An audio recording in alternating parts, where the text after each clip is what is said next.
There she goes. Uh-oh. We already got choke up. See what we didn't do right. Something's gotten my feeder belt blocked up. The feeder belt's turning, but it's not feeding the cotton into the RMB. Yeah, I don't know what happened. We went ahead and formed our first module. See that little cigar over there? Here we go again. I swear, the first day is always the worst. That blasted thing just plugged up on me again. Now I got a whole half a bale on the ground. I guess I just forgot how to run this thing. I didn't.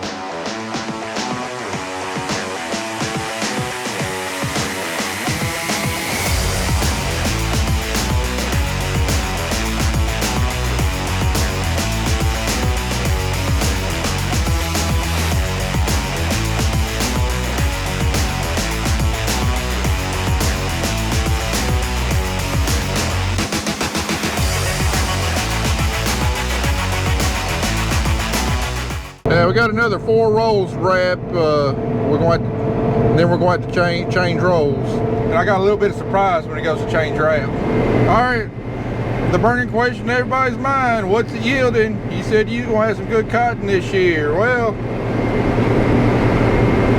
it's usually fluctuate between 12 to 1,500 pounds. Now our field average is not looking good because we didn't get our yield monitor calibrated. You see all that dark red and purple right there? We picked all that before we got it calibrated. And then of course our end rows were absolute crap. But out here in the good stuff, you know, it's fluctuating usually between 12 to 1,500, some places a little less. So, but even though the monitor is saying that don't mean what we're yielding. For one thing, as I've explained in previous years, we don't know what the turnout is.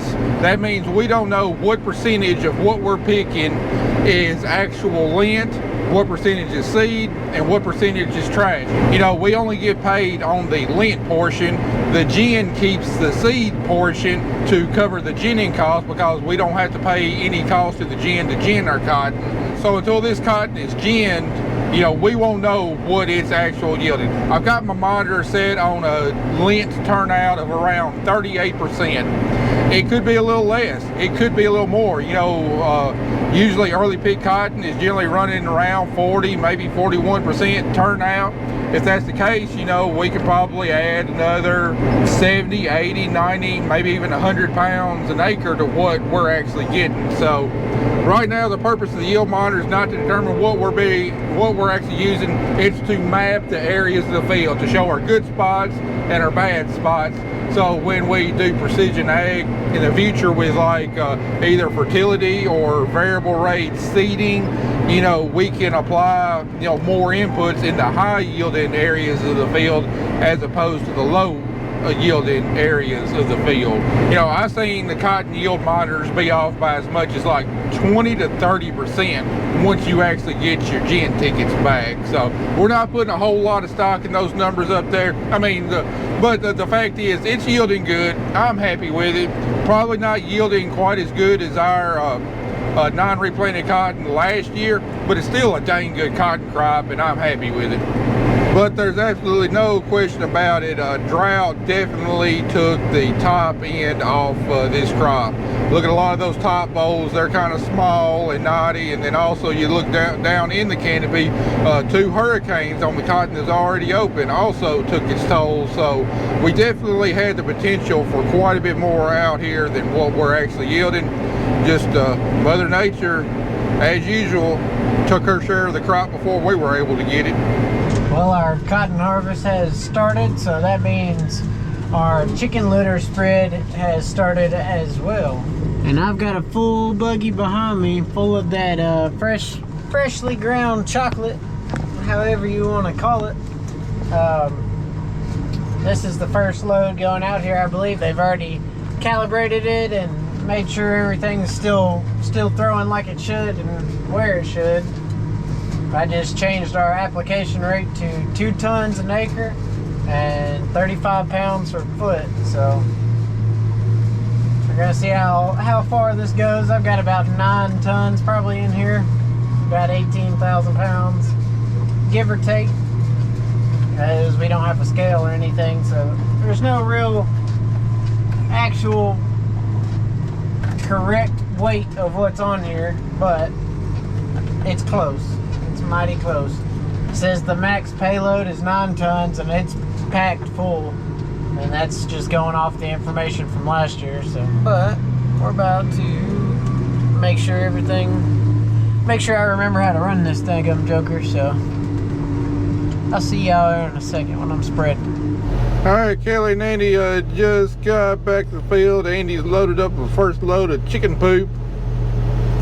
Hope everything works out all right with that. And I don't see anything coming out the back yet. Did you tap your screen to turn it on first? Yeah, it's on. It says it's spreading right now. It's got the miles per hour on here and everything, but my chain is not turning. Are you reading a GPS speed? Yeah, it's registering on this.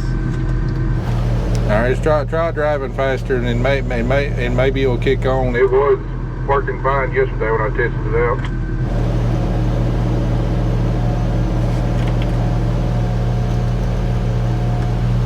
Hey, I don't think you got your PTO on. I don't see your spinner spinning.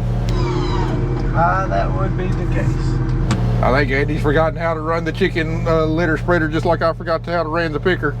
Well, I forgot to turn my daggum PTO on.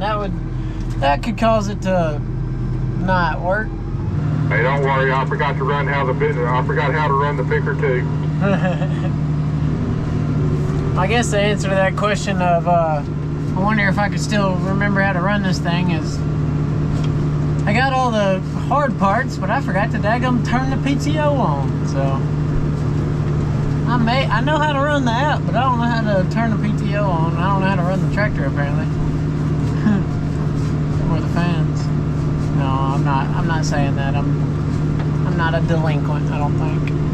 Alright. Oh yeah, I hit the brake and some poop hit the fan. Step has hit the fan. Alright. Let's try this one more time. Alright, chicken litter spreading. Take 2. Switch is on. We're our miles per hour is reading. Our belt RPM is still not turning.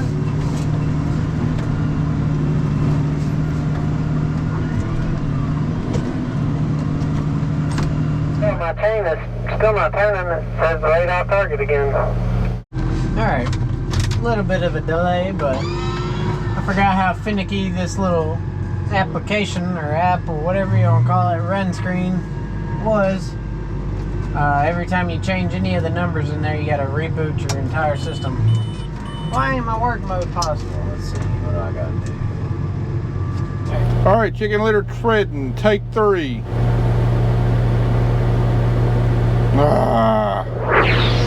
Chicken litter spreading. Take 4. I see it coming out now. Let's try this again. Our problem was in the plug. We had a little tab break off on us, I don't know when, last year or so. And the plug wasn't sitting down on there right, but I believe we have gotten the kinks worked out, so I'm ready to try it again. It says we're spreading, we've got miles per hour. There it goes. We got 1 ton an acre right now. Heck yeah. We have started spreading.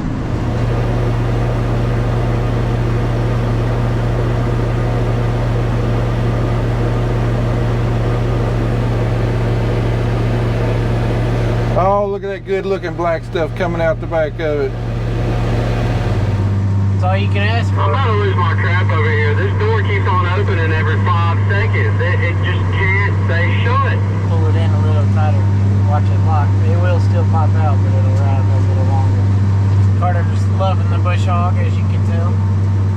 Alright, well, we're spreading, so ain't really much to talk about. A lot to smell. But smell-o-vision has not been created yet, sadly. Lucky for y'all, but sadly for me. Well, follow me yesterday because when we hooked everything up and tried it out empty, the chain was turning everything. No reason for it not to turn today. Come to find out, the problem is on the ISO plug on the tractor. We really need to replace that ISO plug. Appreciate it. one of the locking tabs is on the clip that holds the plug in is broke, and one of the wires wasn't making good connection. So anyway, just one more thing to add to the repair list, but it is spreading now. If it stops spreading, they're either going to have to maybe try and zip tie that plug on there or change tractors. All right, we ran out of wrap there, so yeah, all right, load wrap mode.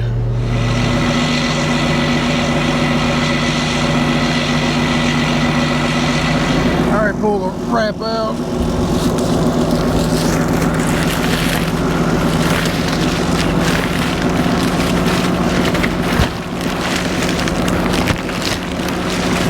All right, let's let it hang. Nope. Watch out, don't catch your fingers, man.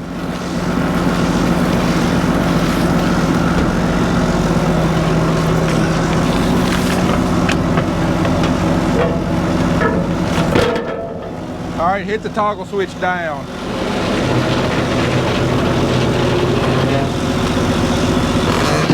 All right, up. Look at there, that's right, folks. We have got some pink wrap going on there, not the normal yellow wrap.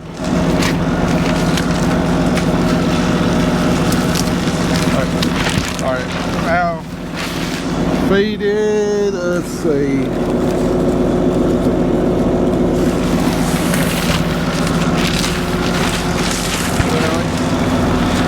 Pull it up, pull it all the way out on that end. All right, now, all right, that's good. Now we stick it, bounce. All right, hit the button.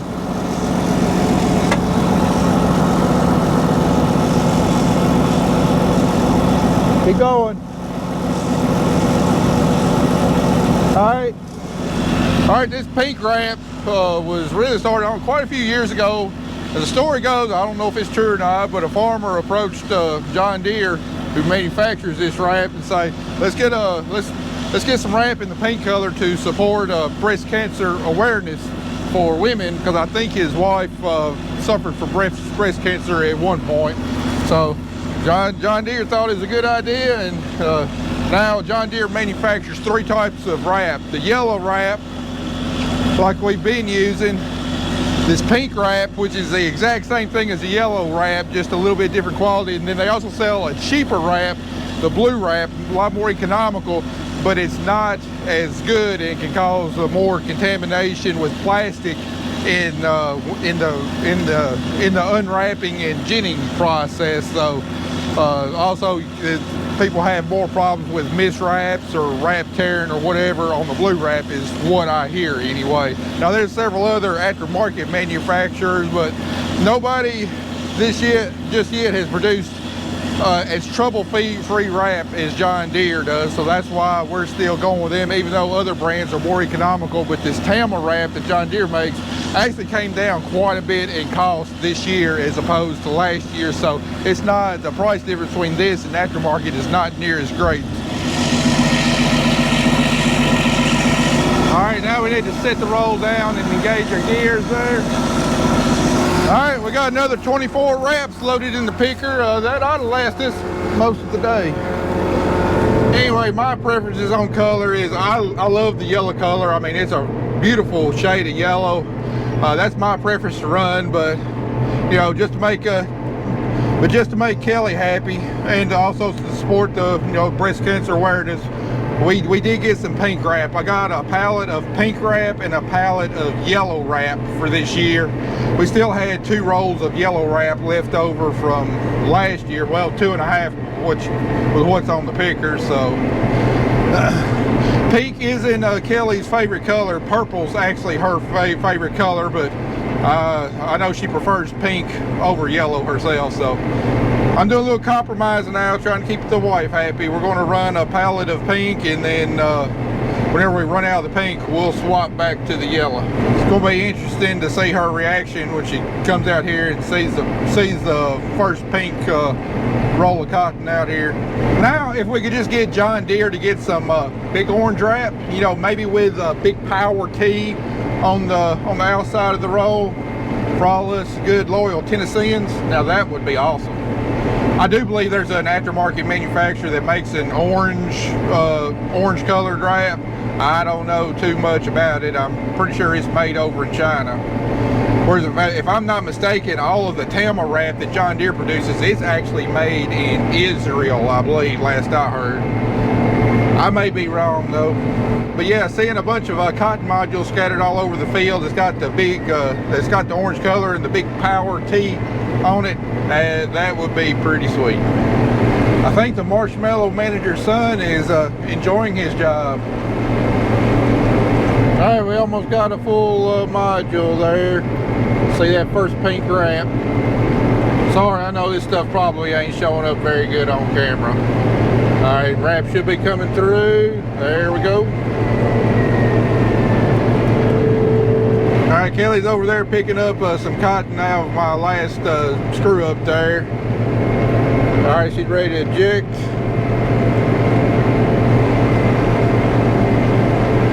There she is, pretty and pink. I don't know if she's noticed yet or not. Anyway, go check her Instagram. I'm sure you'll see something about it on her Instagram. I definitely feel like a manager today.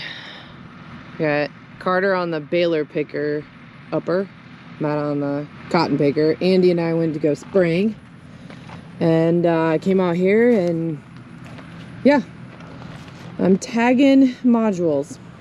And I'm gonna show you how we tag our modules. Also, what do your kids do on fall break? Well, ours runs the bush hog because he likes that money, and I'm sure he's got another set of tires he would like to buy. I swear that kid is on his 9th or 10th set of tires and he's actually made some pretty good money on it. So the reason we tag all these is so that it lets the gin know what farm it came off of and where the payment needs to go. So we put 4 of these in a row, and that equals 1 module truck or 1 module. Each tag has where you can circle how many round bales are in each module. Sometimes we'll have 2, sometimes we'll have 3, just depends. Like I'm still waiting to put a 4th one over there, and then I'll tag it, put the farm number on there, put that we are the grower, and then I will call the gin. I call them and then I tell them, okay, I have, you know, 4 modules to pick up, and then I tell them how many round bales we actually have. But those are the normal size that you will get. And then these are of course test plots. When you change farms though, you're gonna have to, you know, sometimes you'll have one that's this size. So we try and butt it up with one of these big ones because it makes it easier for the module truck to pick them up. Now, anytime we have one that looks like a cigar like that, we're gonna put that in front of 4 of them because it's so small. I would go over there and show you, but they're messing with the chicken litter spreader and I don't want to get sprayed. Also, anytime we have a test plot, they're going to get samples out of this and they literally have to dig it out. Well, ever since the boys changed the belts, these are a lot tighter, so it was a little bit harder to get the samples out yesterday. It is actually a really nice day. It's very chilly. It was 96 like 4 days ago. And now, well, we're back to being kind of cool. But we're gonna bring 80s back this weekend, and that will actually help a lot of the cotton that we just defoliated for the 2nd time. So instead of the cool temperatures leaving it and, you know, we'd have to go in, say maybe 10 days, I think it'd be ready a lot faster. So hopefully, we'll just keep picking cotton until it's all done.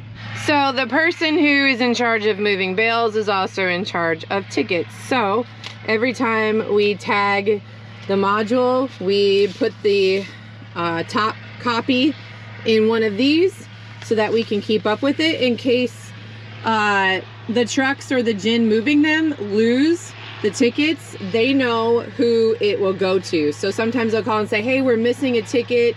Do you guys have it for this farm? And I write all the farm numbers on there and each of the ticket numbers, and we can figure out where and who it's going to go to. So this year, Matt ordered a pallet of pink wrap. And how the pink wrap came about was a Missouri cotton producer lost his sister to breast cancer, and he came up with the idea to cover cotton bales with pink wrap to honor her memory and, of course, raise awareness. So a portion of the sales of each of the pink wrap is donated to the breast cancer research through the McGrath Foundation, which I think is absolutely amazing. We're always here to support good causes, and I'm all for that one. Plus, I mean, come on. Who doesn't love the color pink?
It only took us about 29 acres to get everything working all right, but I think everything's finally running smoothly.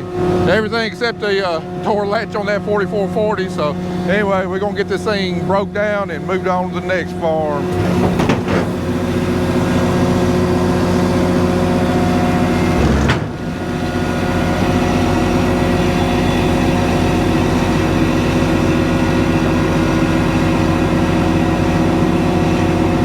It's fun having my own real life transformer. All right, before we take off, I'm gonna check this lay down chain, see if it's loosened up any.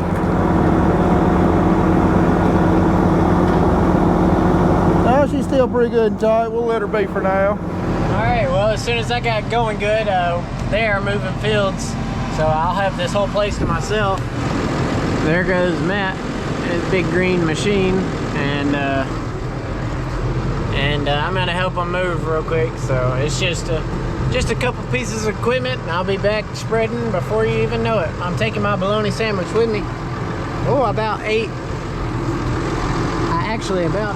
literal beep. I'm gonna pretend that was cut out. Cotton field number 1 is conquered. I just gotta spread the crap on top of it.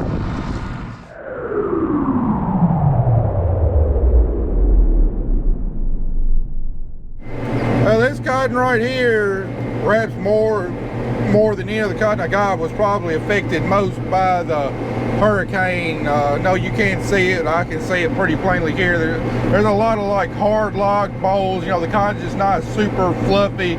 You can tell it was pounded by rain. And this farm right here it was the most open out of all of them when those hurricanes hit. It was one of those that should have been defoliated like a week and a half earlier than what we were able to, and you know, just a lot more percentage of the bowls were open, especially kind of on this thin spot. And yeah, it's still yielding okay. I mean, it's over 1,000 pounds, but yield's definitely a little bit disappointing here according to my monitor. Once I get done with this field, I'll have a better idea with, you know, how many modules we got picked.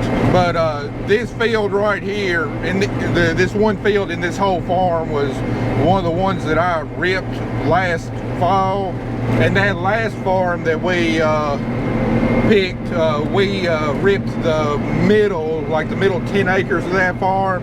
And according to my yield monitor and visually, I could not see any difference in yield whatsoever, which was actually a little surprising. You know, as dry as it was this summer, I would have expected the ripping to have a greater impact on yield. I mean, maybe that means we didn't have the problem in the soil that we thought we did. didn't have the compaction, so I mean really it didn't help out a lot. You know, when I pulled up plants, you know, I saw a beautiful long straight taproot, but it didn't translate to yield. And looking at this cotton, I mean, it's not noticeably taller, bushier, more bolls in it than any of the surrounding fields. So I don't know if the ripping is you know, more for a visual effect when you're actually doing it, thinking you're doing some good. You know, if it doesn't put any money in your pocketbook, what's the point of doing it? But anyway, you know, what we did last year, it's not a scientific trial or anything. You know, the yield monitor's not going to pick up, you know, small differences in yield. It'll pick up some major differences in yield, but not the small ones. So we got some nice replicated plots done for next year, so you know, we'll know for sure. I really expected to see kind of a difference in this field, because this field up there where the litter spreader is, you know, this is where we do all of our loading at. We built modules in this field, you know, load all of our grain, dump all of our litter. You know, this farm's got multiple fields in it, and all the traffic hauling the grain in and out comes through the middle of this field.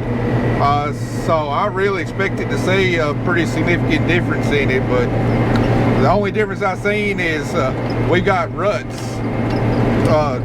We got ruts down the middle where Andy had to spray when it was a little too wet. The ruts are pretty deep in some spots. Got a pretty sunset tonight. Hopefully we'll have us another good long clear day tomorrow.